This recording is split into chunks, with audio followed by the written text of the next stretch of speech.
Welcome to another episode of Pakistan on a Plate. My name is Nilofer Afridi Qazi. Today we are in Bagh to learn how to make Paitha ka halwa. Paitha is pumpkin. I love pumpkin and have never really thought of it as a desi dessert. Today I'm going to learn. Bagh was one of the better known princely states which joined Pakistan. Bagh is a stunning city surrounded by mountains and on the edge of the Indus. It is a magical city which can rival any European seaside coastal town. Driving over the bridge into the city, I thought I was seeing Istanbul or the coast of Italy. We were staying at this beautiful fortress owned by the Nawab, built by the old Nawab Malik Atta in 1911. The royal kitchens haven't seen any women cook here. This was going to be a first. The chefs, Munir Ahmed Saab and his assistants were very gracious and kind. To make the halwa, here it goes.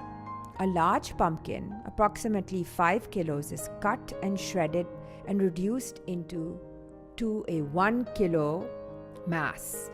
This is cooked in vegetable oil or traditionally clarified butter. Separately, 5 kilos of milk is boiled and reduced into a khoya.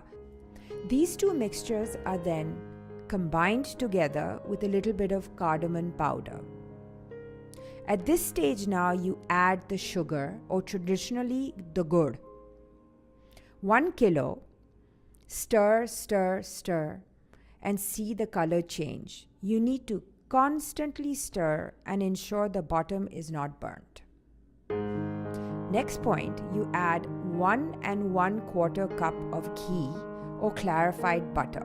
You need to make sure it remains moist, and adding oil or butter is what ensures the halwa remains moist.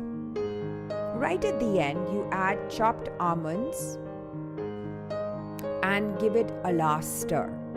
This is a wonderful halwa and has a very delicate taste. Try it. All you need is strong arms and a mighty appetite. I loved enjoying it with my friends and was a delight. Until next time, Khuda Hafiz.